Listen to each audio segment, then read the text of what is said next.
right, good. Good morning, everybody. Welcome. This is Sunday morning, and we're on the first part of what's called our grief. We're going to learn a little bit kind of like about what grief is. We could actually teach and talk for hours and hours. There's seminars that go on for days that deals with grief and how people grieve. And but what we're going to do is the next couple Sundays we'll touch on grief so that you guys can get a good understanding, you know, what is grief, and to always remember, I mean, the most important thing for you guys to remember is whenever you go and visit with somebody, they're in some stage of grief because they're in a hospital. There's shock, there's the unknown, there's the uncertainty.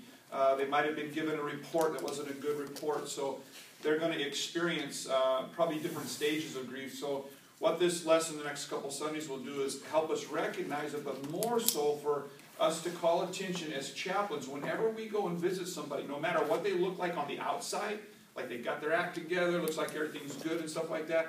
When you're sitting in a hospital bed, when you're in an assisted living care, when you're in a nursing home, life is not normal. And they're out of their element. And so there are some forms of grief that they're probably encountering, and we're gonna go over that. Now next week I'm going to be in Washington, D.C., so I talked with Dick Stewart. Dick Stewart is a chaplain here at Skyway Church. He and his wife served here for quite a few years. Matter of fact, Dick helped me build what is the very first phase. So the main sanctuary, the Life Center, we had a contractor that was a member of our church, and he got pancreatic cancer in the middle of this project. And what ended up happening, I ended up taking over a lot of his responsibilities as general contractor all the way into the money portions of an AIA document. I never knew what an AIA document was. I didn't know what a draw was from constructions. And Dick Stewart ran all the books on a computer for us, and he never had a cell phone until he started hanging around with me. And he ended up getting a cell phone, and anyway, he helped us do that. But Dick and Kay passed away probably about, it was a year and 3 months ago as I talked with Dick. And even Dick is still going through this grieving process as I would begin to talk about his wife. And I loved Kay, and I think I told you guys before, Kay's the reason why we have Bibles in the back of our church, and when people get born again, to hand them out, because she was always on me because we'd run out of them. Pastor Sam, we didn't have Bibles again. She would just come right up there and she would get on me. So the reason we have Bibles back there is because I said, Kay, would you help me do that? She says, I can do that. And I said, yeah. So she made sure we have Bibles back there all the time to hand out. And of course, Kim and the Soul Winning Ministry, they hand out Bibles all the time also. So Kim was really pushing on having Bibles to where they could hand out Bibles. So, but Kay was one of the very first ones that did that. But she passed away about a year and 3 months ago. And the familiarity and all that kind of stuff was a little bit too much for Dick. And so he's still a chaplain. He goes to the church at Litchfield Park. A lot of his friends from Pebble Creek go there. So I asked him how he was doing. He was doing great. And I told him, I said, Dick, would you mind teaching the class on suicide for us? Dick's a chaplain with Avondale. He's been a chaplain for 6 years with Avondale. They continue to, I said, dude, you're not retired, you know, if you're a chaplain at the police department. They sent him on numerous different conferences to become a chaplain there. And he's like one of the main guys. And even Buckeye and some of these other ones, whenever they need a chaplain, they have Dick's number. So those first responders, when somebody dies and the police officer goes and knocks on the door to let someone know someone had passed away, he is a chaplain that goes and is with us just to be with the family and stuff.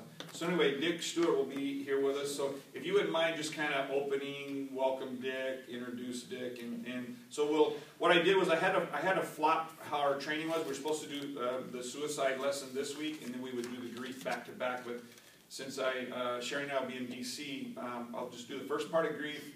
Dick will come in next Sunday and do this, and then we'll go on to what we call our end of life, and kind of grief goes along with that. But we'll do an end of life training. That will be the following Sunday. And then we got marriages and funerals. And I've invited all of the second year chaplains to visit with us. So we should have 11 more chaplains in here in about, I guess it would be 3 weeks from now when we start talking about funerals and weddings. So, okay, I'll send it out to all of them and just invite everybody. So we should have a room room full of people. But one of the qualifications, I'll just take time to tell you guys this, one of the qualifications, you can just be a chaplain. If you just want to be a chaplain, you're a certified chaplain. When you graduate from this class in May, you'll be a certified chaplain. If you actually want to participate and do funerals and weddings, then you will need to take the funeral and wedding class twice, and or participate in a funeral and a wedding, with me to be trained, or a pastor to be trained. So if your goal is when you took this class, hey, I want to be a licensed chaplain, you have a little bit more to do the following year. But if you say, no, I just want to do what the regular duties of what we do as a chaplain, you'll still be a certified chaplain, but you won't have to do weddings and funerals. But if you want to be a licensed, we'll actually put you on a list. And when those things come up, we'd actually give you a call and say, hey, can you take this funeral? Can you take this wedding? But one thing to let you know, you don't have to be licensed once you've gone through this training, you don't have to be licensed to do a funeral. I don't know if you guys knew that or not. But to do anything in the state of Arizona or any other state, you have to be licensed to be able to conduct a wedding. Okay? But a funeral, memorial service, anything like that, you do not have to be licensed to do that. Okay?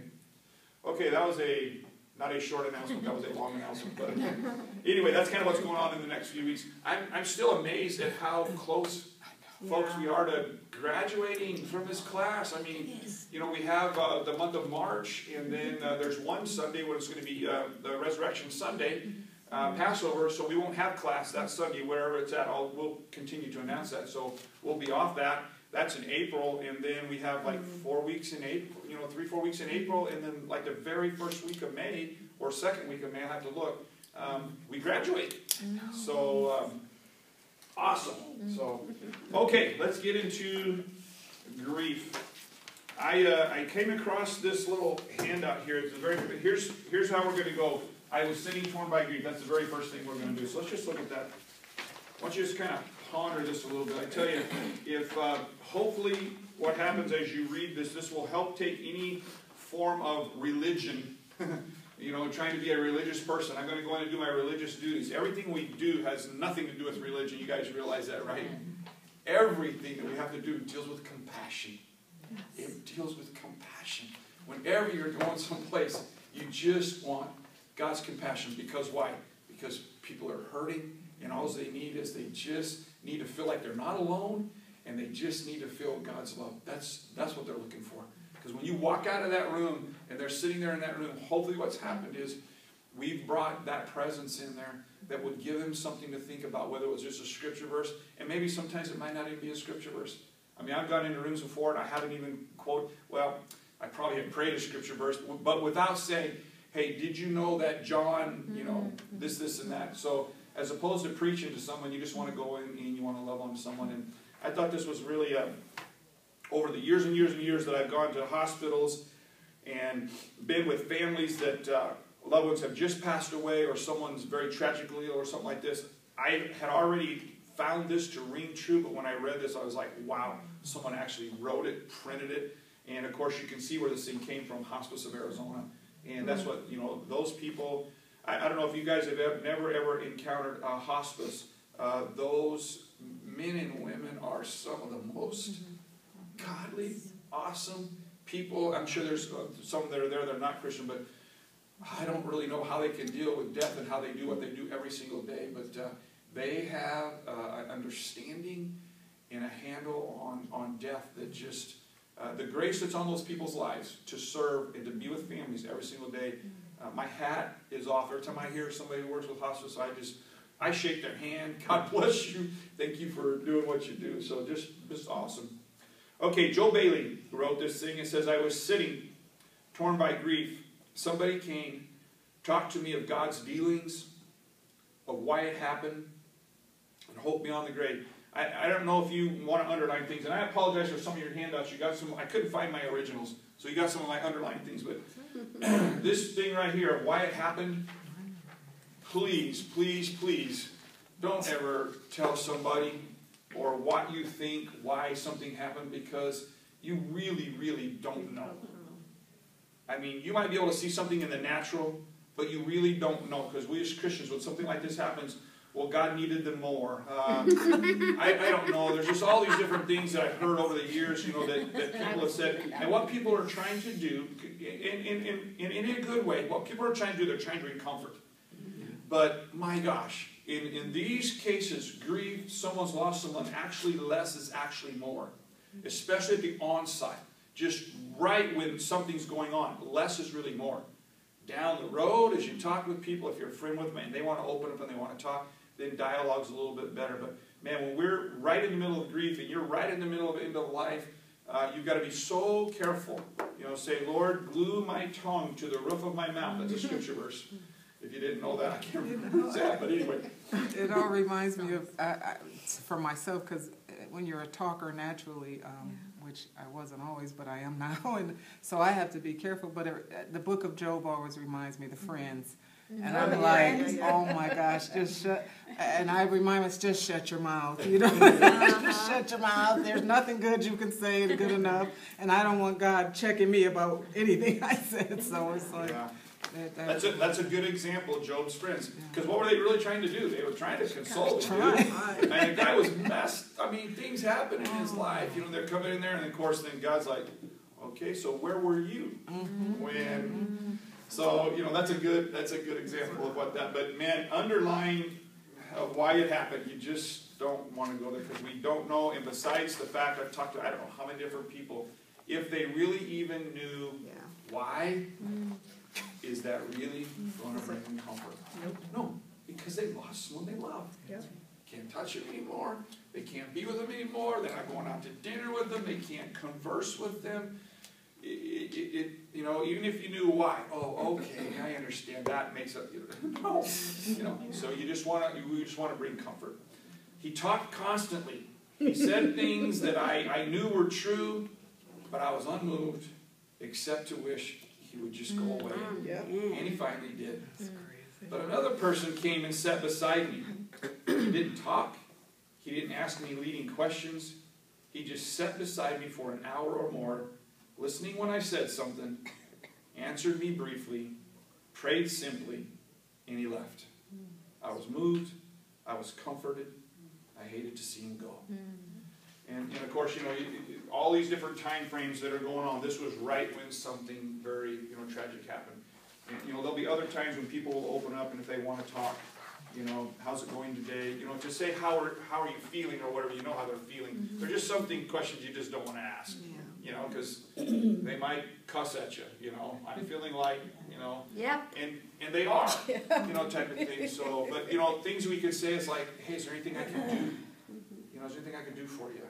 You know, those type, they're just certain things that you can say, but there's certain things like, you know, how are you doing? Well, they're in the lowest part of you know, their life type of thing, and they're struggling to deal with, you know, what's going on and stuff. So just be real careful, because it's very natural to say, how are you doing?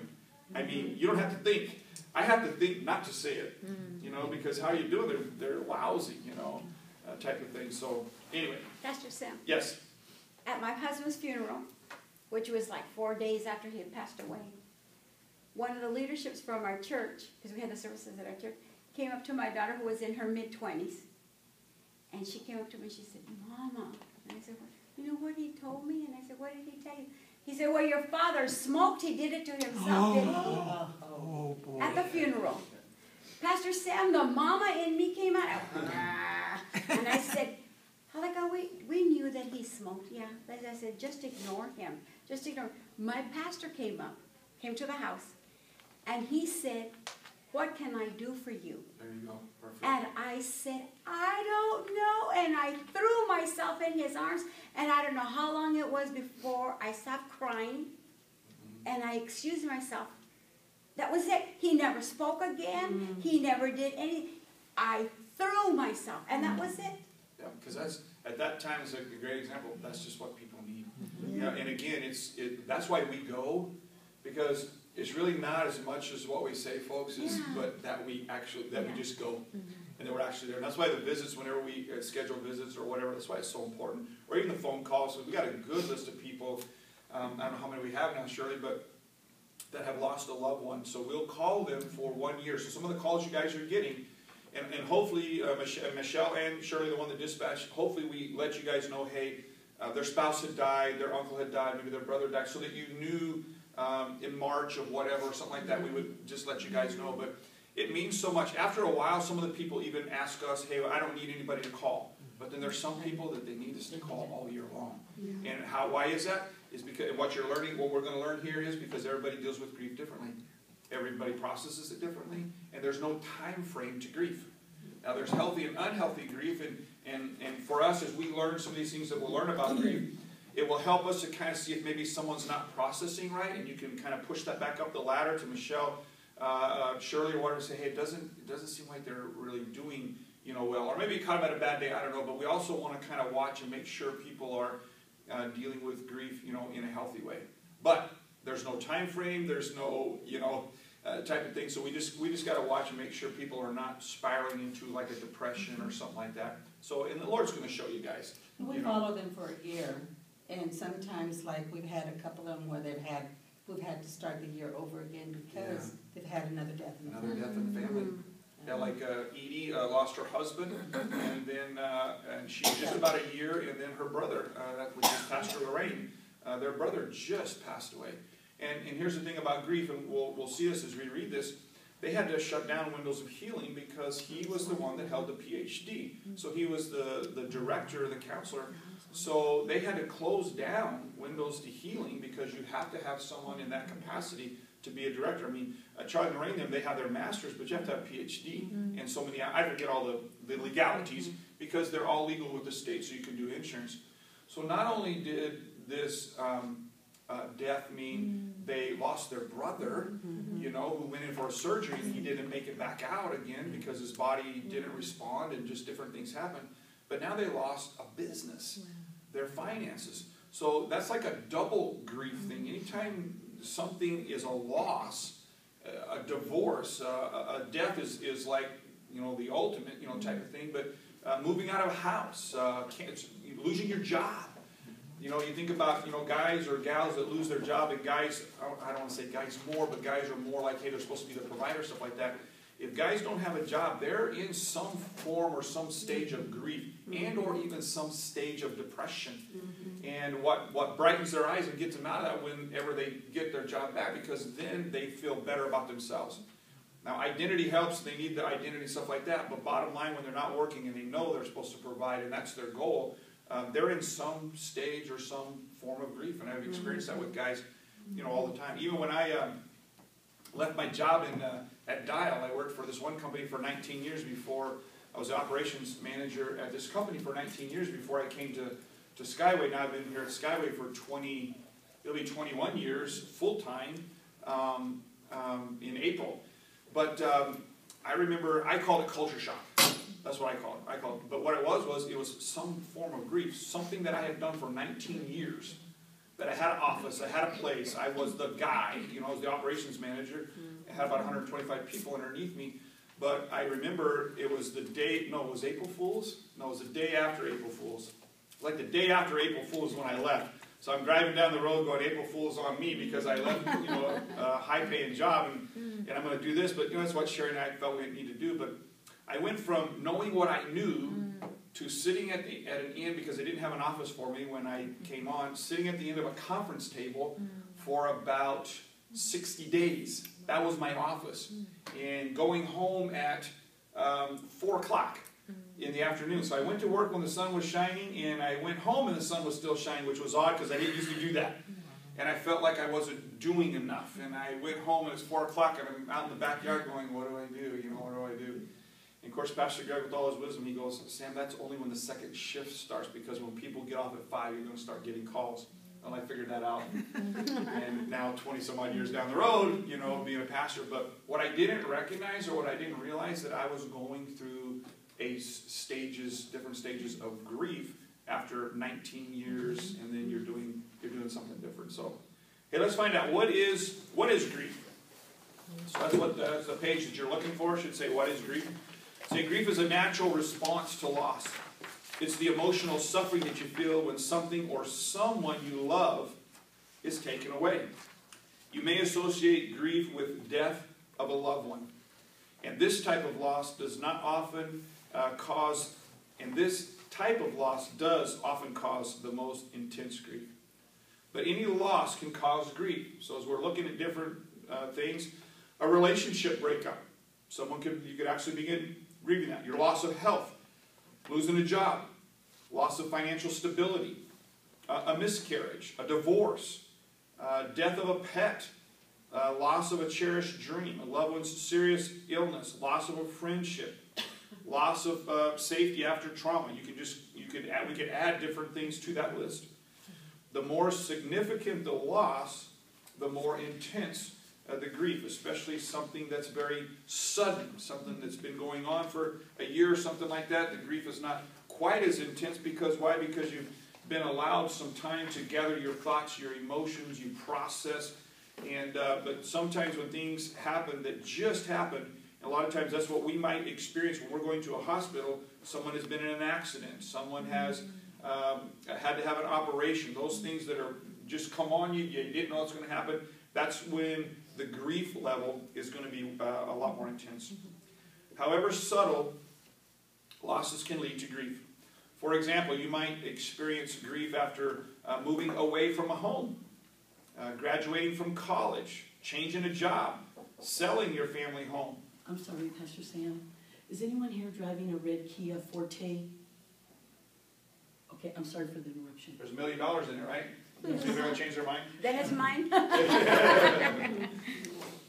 Okay, selling a home or retiring from a career that you love. There's all these different type of things where, you know, we need to recognize where we can help pray people through that you know, people are going to experience some type of grief. Did you actually know selling your home, moving out of your home, can actually bring, even though you're excited about moving someplace else? You know, I just encourage you, if we're kind of getting in our older years, so maybe we're not going to go into many different homes, but hey, whenever you leave a home, pray over that home. Release that home.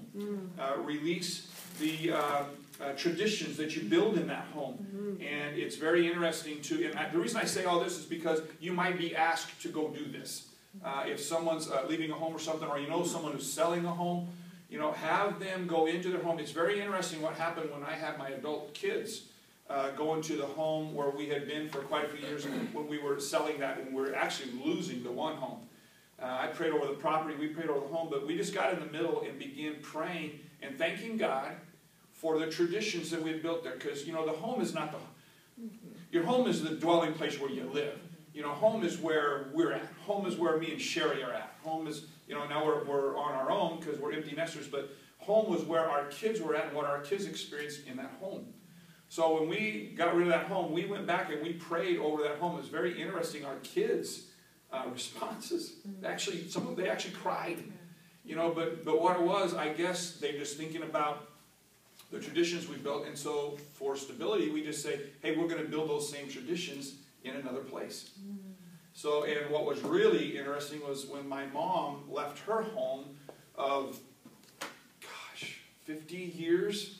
Yeah, over 50 years, where I grew up in this one house, where my dad was at, and when my mom sold that home and married Chuck, after my dad had passed away, my dad had passed away for 10 years, and she married this guy from Scottsdale. His name's Chuck, he's a cool guy, and you see my mom, if you know who my mom is, you see them, you know, sit in the sanctuary, but we went and prayed over her home that we had grew up in, our grandkids grew up in, so we had a lot of people in that home where we went and prayed over that, and that was a very emotional deal because it brought back, you know, memories of my dad, grandpa, you know, to all of them. But it's healthy to release that, thank God for what went on there, so that you can actually close that, grieve that, so you can move on to the next place. Yes. And you might be asked to pray over a home, or someone might just move into a home or whatever.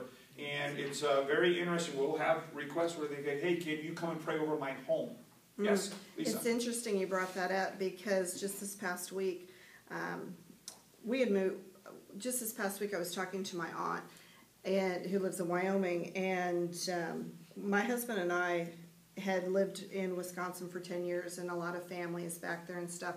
But when I was a kid growing up, I'd always go to my grandparents' house. It's been in the family for so many years. And when Grandma and Grandpa had passed, you know, I was thinking it, and my husband, he's in tune to me. He's like, well, do we want to buy that home? And I'm thinking, we don't live there, we're not planning to go there, we're not planning. And I was pondering it in my heart. My husband spoke it, and I said, okay, Lord, if I buy that home, how is that going to glorify you? I was thinking, it wouldn't. So I let it go.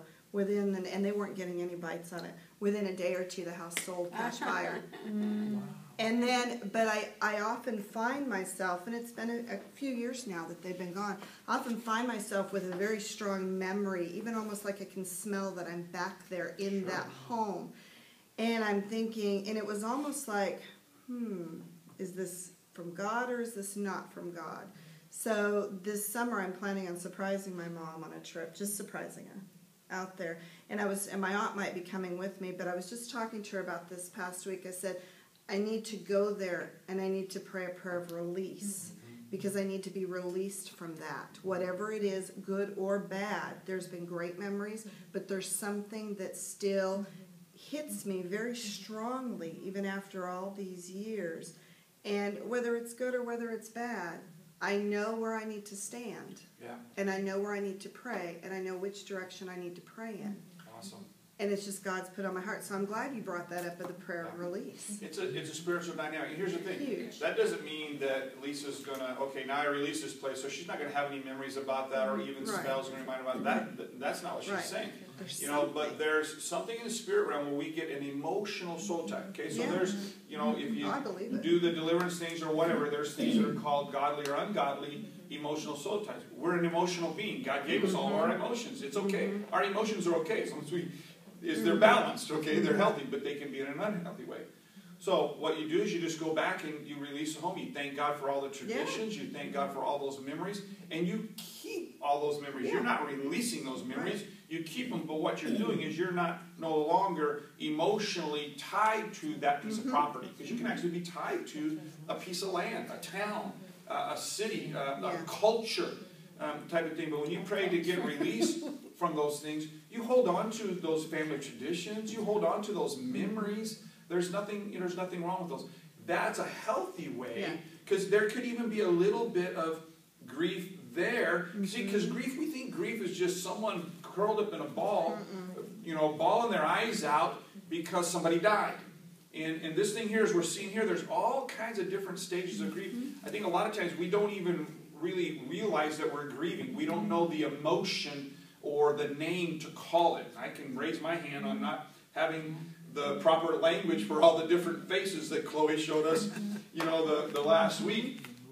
When I entered that class, I didn't know I had all those emotions. Why? Because I was never taught the language. Happy, sad, but embarrassed or whatever. Just all those different type of faces or emotions. It's good to learn what those emotions are so you can actually express those. So I'm glad that helped. In the same type of thing, we might be called to ask and go pray over a person's home. So what you want to do is, you want to keep those good traditions. Always tell people traditions are good, as long as they're a godly tradition, okay?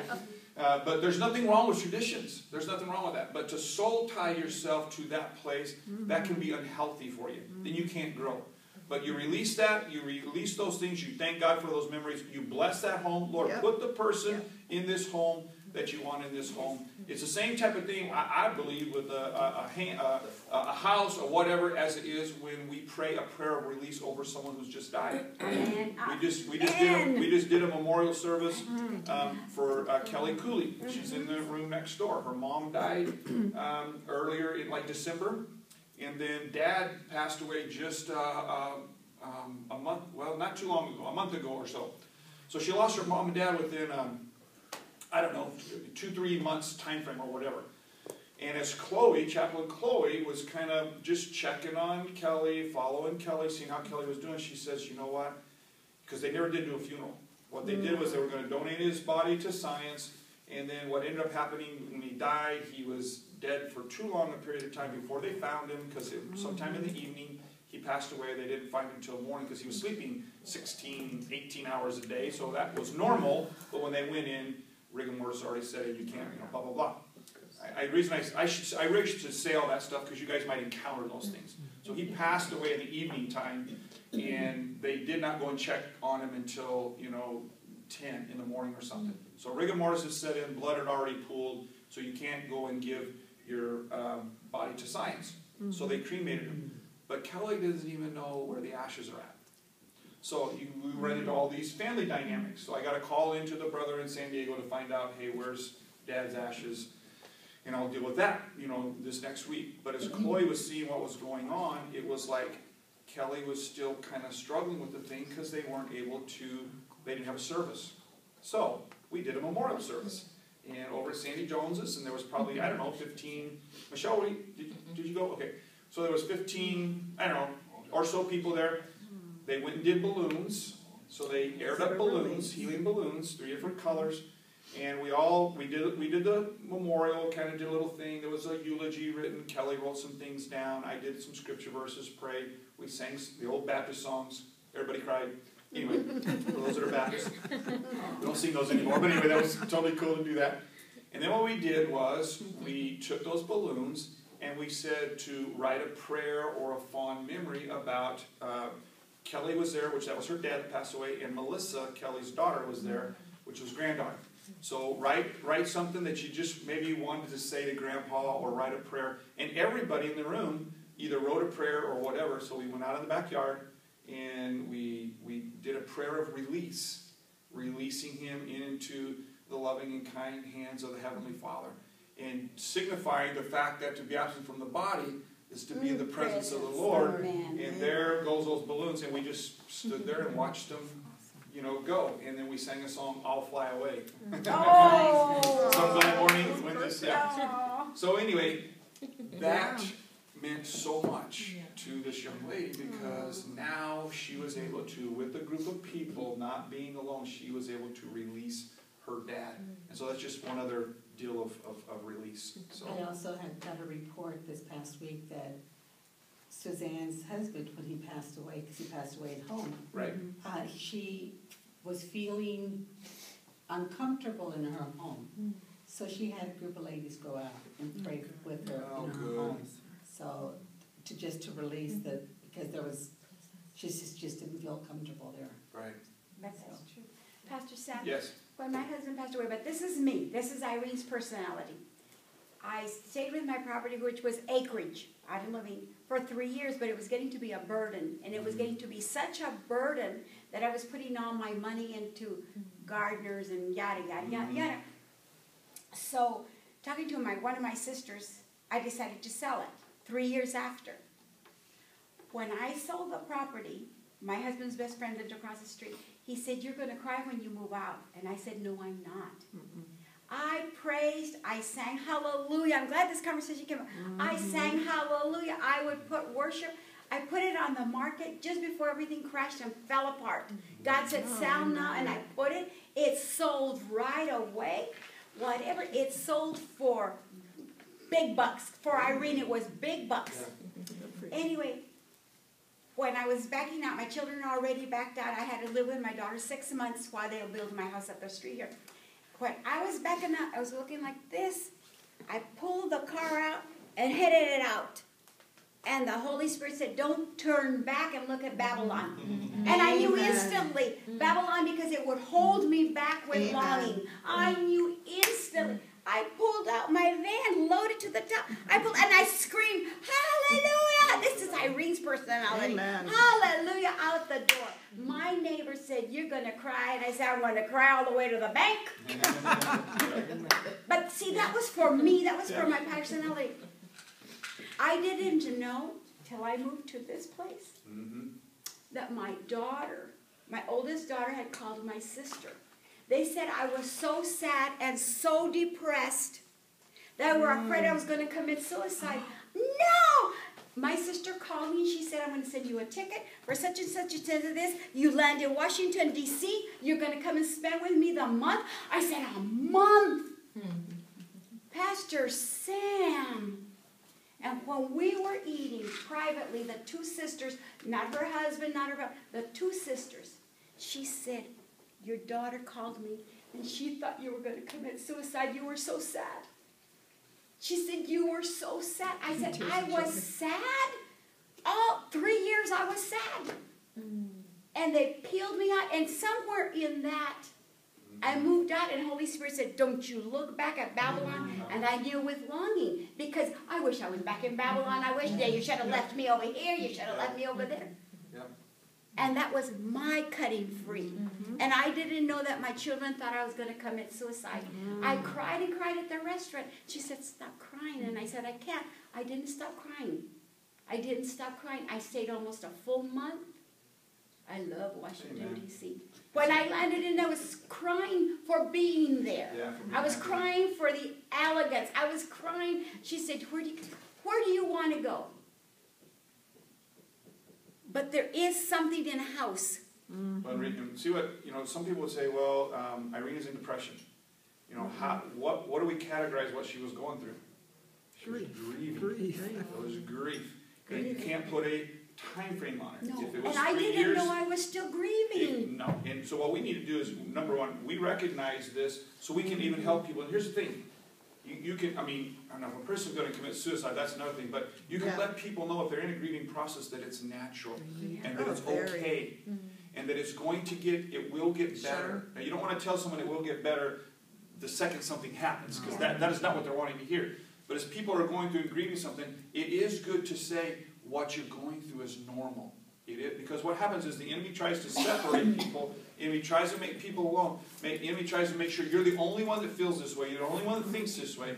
So the enemy always tries to separate us. And there is a certain time in the grieving process where you let somebody know that this is normal, and these are normal stages of grief that you're going through. Well, how long? And you can honestly say, I really don't know, but I know it will get better.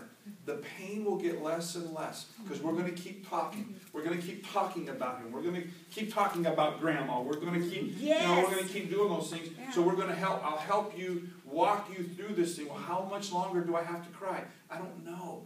But if you feel like you need to cry, just go ahead and cry. Give them. Don't say, suck it up by your bootstraps, or, no, okay, the grieving time is over. Because, in cultures, they have a grieving time. Yeah.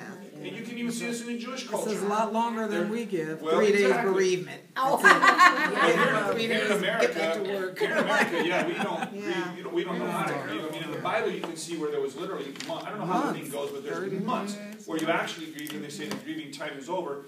I think that's Everything's closer shut to letting people grieve, to where what they're saying is for that period of time, because you can't, when you're going through a grieving process, people can't think.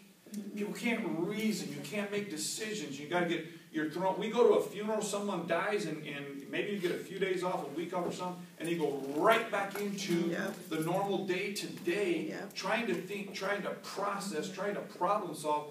And we got to realize that sometimes it takes people a while to even be able to think, because they can't think right. My son-in-law bought me, this is my 3rd or 4th, 15th pair. These. I said, where did I leave the keys?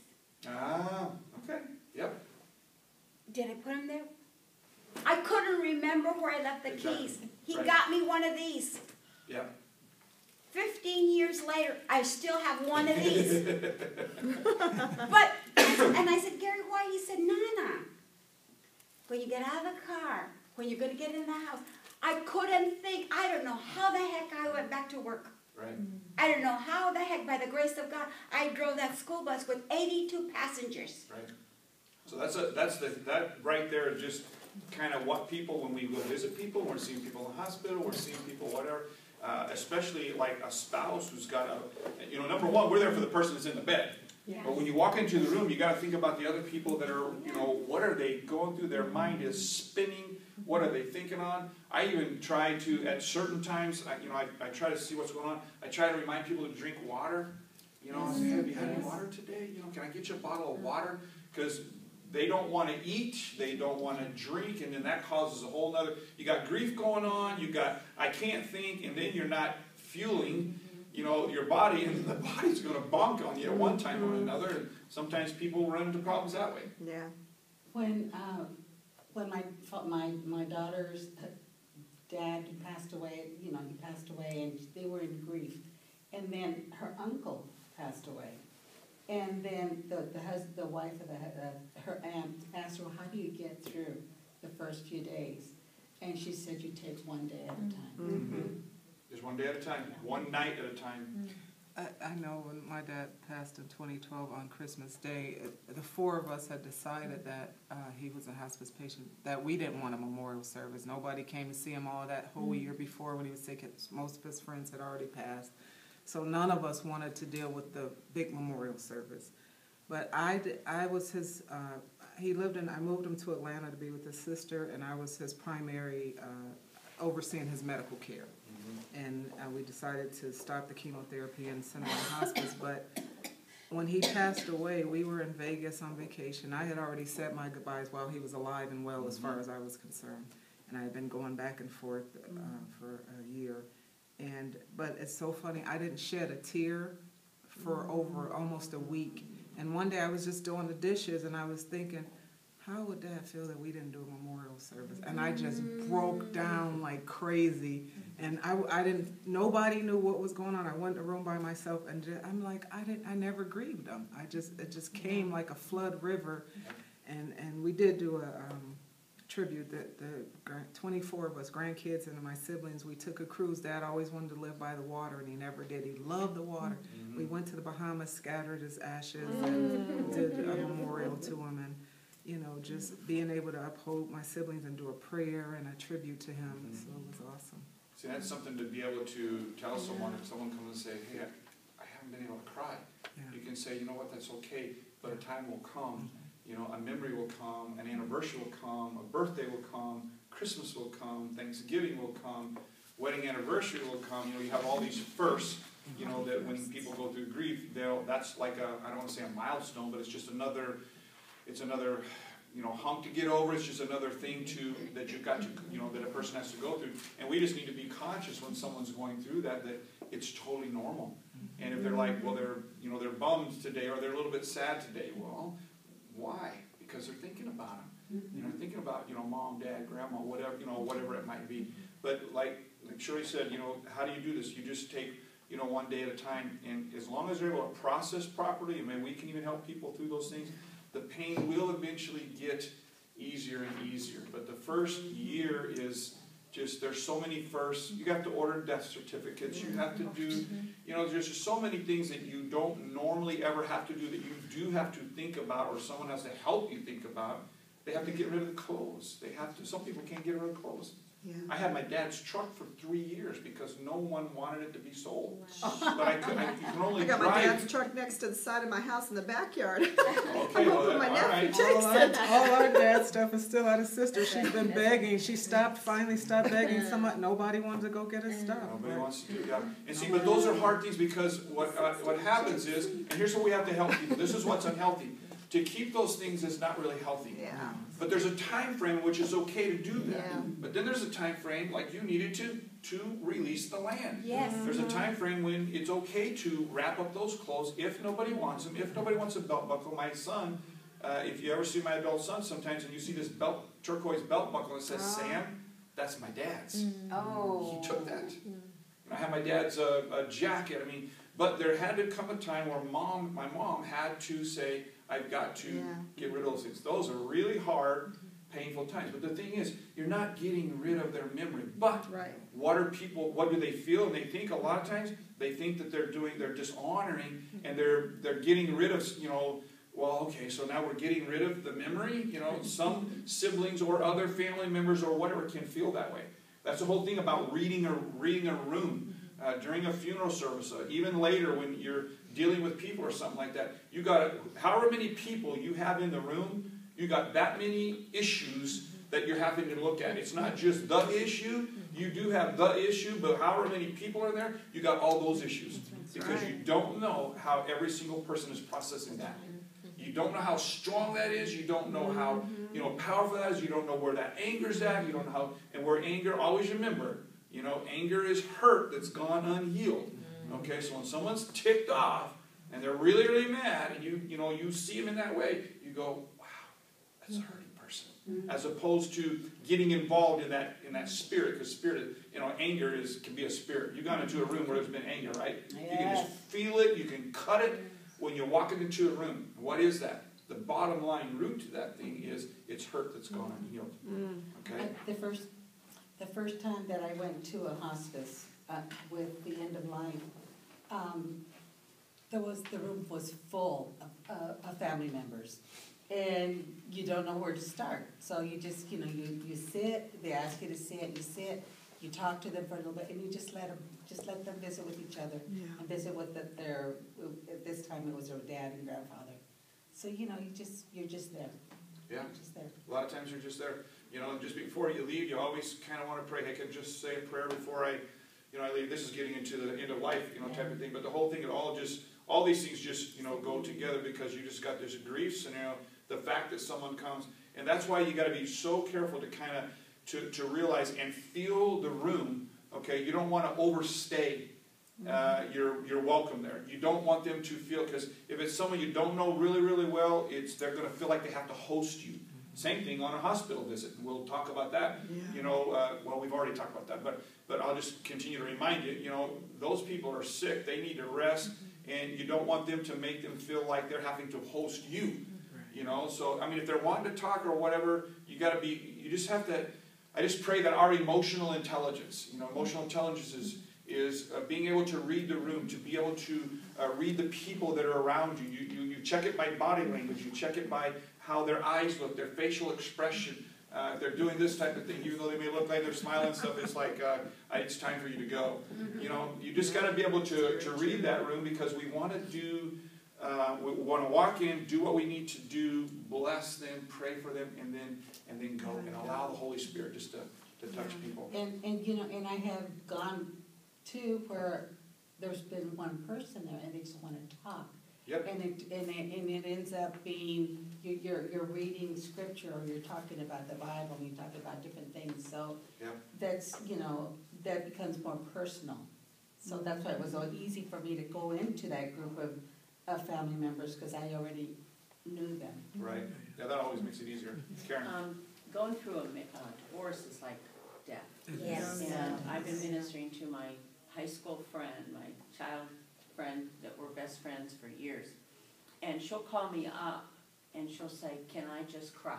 And I just sit there and I let her cry. And the last time she called me was about a week ago, and she said, "I hate him and I want him dead. I'm wishing him dead." She goes, "Do you think God loves me because of that?" I said, "Yeah." She said, "Really?" I said, "Yeah, because he knows your heart. He knows that you're hurting." I said, "Just get it out. Go ahead." I said, "That's what I am, your sounding board." And she just said, "I can't say that to anybody else." I said, "That's why God sent me to you." Right. Yeah. Yeah. So sometimes we just have to just listen. Yeah, listening is the biggest. That's the Right biggest at thing. the moment. You do. All right, let's try to get off of page 1 before we Is this good though? Is this helping with? Because this is a huge part of what we are doing and seeing, and hopefully it's even ministering to you. As you just have some friends or family members just around you even right now. So, okay, everyone grieves differently. Grieving is a personal and a highly individual experience. How you grieve depends on many factors, including your personality, your coping style, your life experience, your faith, the nature of the loss. The grieving process takes time. Healing happens gradually. It can't be forced and it can't be hurried. And there is no normal timetable for grieving. Some people start to feel better in weeks or months. For others, the grieving process is measured in years. Whatever your grief experience, it's important to be patient with yourself and allow the process to naturally unfold. Let me just read the second page. I had a thought here. Let me just say this, because I don't know where it's at in the teaching, and I think it's in the teaching, but whenever, whether it's a divorce, it's a death, especially more like a death, you will always, someone made this statement and I disagreed with it, but you'll always grieve. There will always be a form of grief. And I disagreed with that. I didn't like the statement. But the older I've gotten and the more I think about it, we think of grief as something that's painful, something that's very devastating, something that's debilitating. But what we have to realize and understand, grief has all kinds of phases and stages. Okay, my father's been, he passed away probably 12, I don't even remember now, I don't know, maybe 12 years ago or something like that. And I can talk about my dad, and most times I can talk about him without crying, you know, or talk about situations and what we did. But what I've come to terms with, because I experienced something like my father, okay, has died. When I think about him, and I think, okay, why am I thinking about him? Or something comes up, I'll think about him, and it's just another form or another layer of grieving. Because I wish my dad could see my granddaughter. Yes. I wish my dad could, you know, because every time we go to the beach, I don't dwell. So here's healthy and unhealthy. My dad loved going to San Diego, loved going to the beach. We started going to the beach when I was a senior in high school. I played baseball there, or softball there, and from a senior, so 1974, we've gone to San Diego on vacation almost every single year. From 1974. Only missed it a couple times when Sammy, my oldest, was born on July 7th. So we didn't go that year. But even to the point where if we didn't go to the beach, the kids go, aren't we going on vacation? And we could have went 2 weeks someplace else. But we didn't go on vacation unless we went to San Diego. So my dad and mom built some really strong traditions. So when I go to San Diego, I think about, you know, sometimes I'll think about the last time my dad was there with us or whatever. And that's been 12 years. But the thing is, I can think about it now, and it doesn't hurt. And it's not, I'm not sorrowful, and I don't sit there and like, you know, moan or something like that. But the realization when I first started reading about grief and actually teaching about grief, the fact that the statement, because there for a while, I don't even know if the statement's in this teaching or not, because when I first started teaching it, I wouldn't say it, because I didn't believe it. And I didn't want to say it. But this, you know, psychiatrists and people with a whole lot more degrees hanging on their wall than me, are the ones that had brought that statement out when I had done studying. But the more I think about it, I think it's just a natural thing. Because now, even when I talk to my mom, you know, my mom, you know, does my mom love Chuck? Yes. They're living together. They're doing things. They're building traditions. Do the kids come over to the house? Yes. But when you start talking about my dad, it's just like yesterday. So there's always a form of grief. There's always a level, because grieving also, what does grieving also do? Grieving helps take the pain away. Yes. Okay, we associate grief with pain because that's what we feel when it first happens. It's painful. And we go grief, pain. Someone would say, hey, what's a word? If I say grieving, what do you say? Pain, cry, whatever. You know, that's probably what people would say. But as the years go on, I think we remove the thing and we go, well, it's not grief. But I just want to, you know, let you guys know that we continue to grieve for someone. So you might give it another word. I yearn for them. I long for them. I have memories of them. Well, what does that mean? Yeah. You know, there's still a form of grieving that's healthy when you remember where that person's at and you remember that time. What are you doing? You say, well, I'm just remembering. Well, think about it. You're still grieving the fact that you had a loss. You can never not say, I didn't lose that person. Because you did. Or a divorce, or a house, or a, you know, the fact of a loss does not ever go away. So to say people are always in some state or some form of grieving, I now can say out loud that I believe that's the case, but grieving doesn't always have to be painful. Amen. Yep. I just itching, the word that separates the two is there's a difference between grief and mourning. You shouldn't always mourn the person, but you'll always feel the grief. That's okay, true. good. Yes. Thank you. Did everybody understand here what Katrina said? She says you shouldn't always be in mourning over someone. That's something that you do. And that's the 30 days, the different cultures that have a thing. You're to mourn this person, the loss of this person, the memory of this person. Then you begin the grieving stages because that lasts years. And the mourning is heavy. Yes. It's That's the sad part, heavier. the emotional, the most emotional part. I mean, even the Indian culture, they wear a certain color, and they go through that time of mourning. Then they break I'm sure every single culture. I'm sure Hispanics has a culture. I know Indian has a culture. I know Jewish has a culture. You can read back in the Bible when they mourned Moses or some of those different things, and they even said, and that this period will be. You know, and just like if someone's getting married, they can't go into the armed services for a year. So there's all kinds of different things of what God had set up that were healthy boundaries and healthy things for you to set into place. And some of them are in regards to. I mean, us wearing black.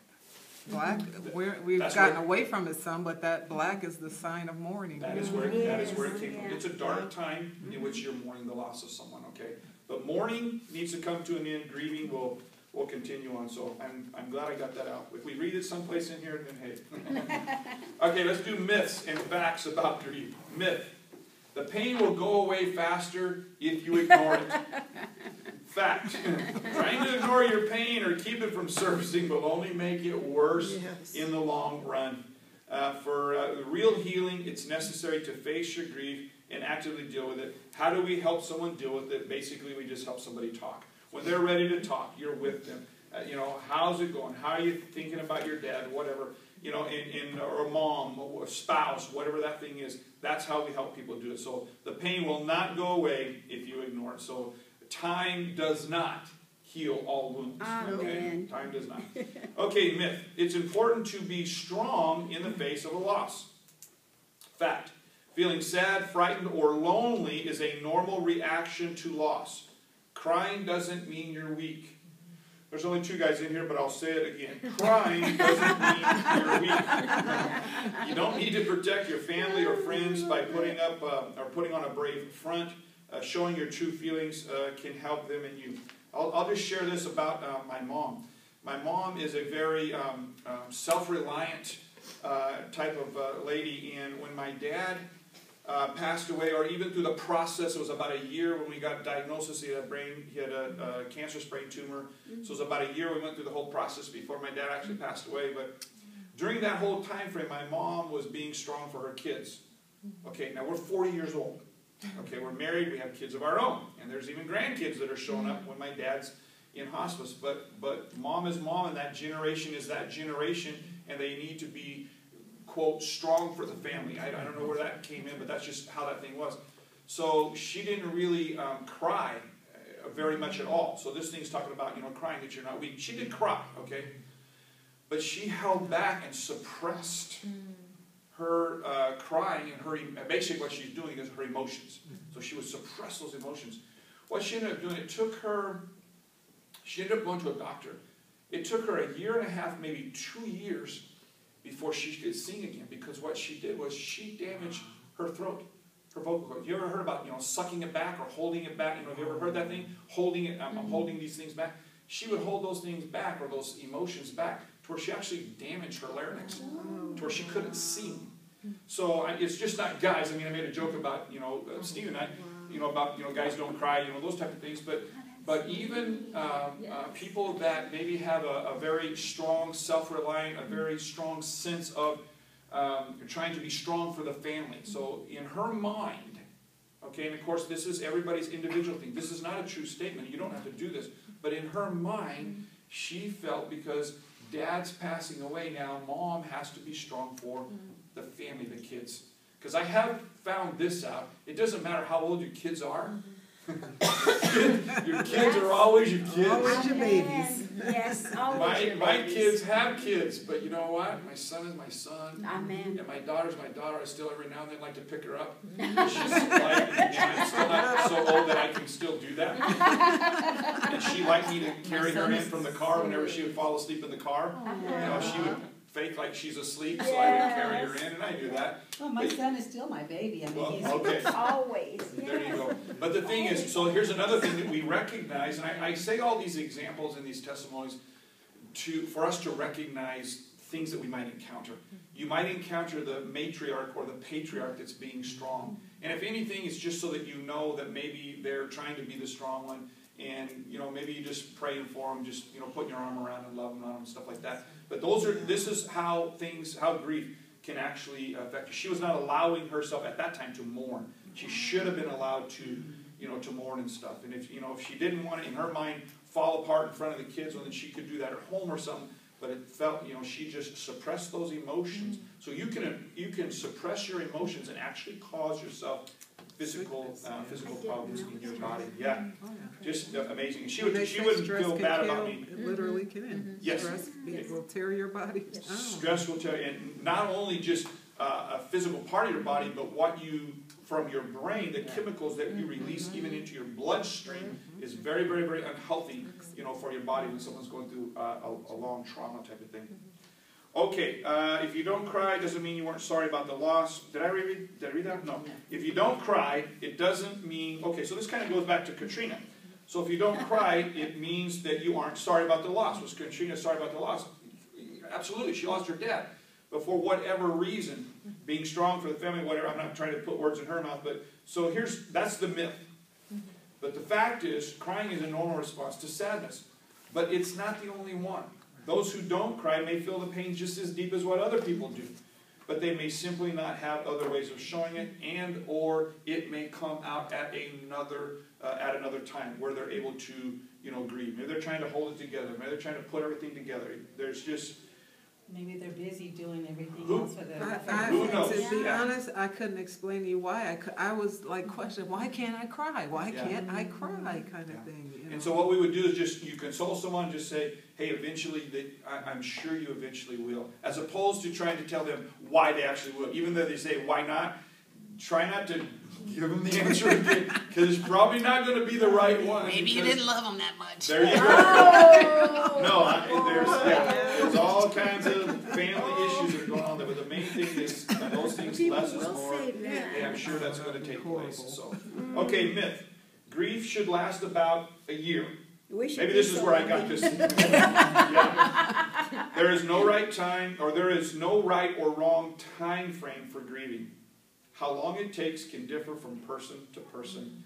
And someone wrote down here, hey, give yourself time to grieve. Looks like mine. Is that Your yours? handwriting? I might have got this from you, I don't know. Okay, are there stages of grief? In 1969, the psychiatrist Elizabeth, this is the next thing we're going to start reading about, Elizabeth Kubler-Ross, she introduced what became known as the 5 stages of grief. Where I came up with 7, I'm not really sure, so I can't answer that question whenever we go and I tell you 7 stages of grief. But anyway, I know I did research on this study of the 5 stages of grief, but somehow I came up with 7. These stages of grief were based on her studies of the feelings of patients facing terminal illness.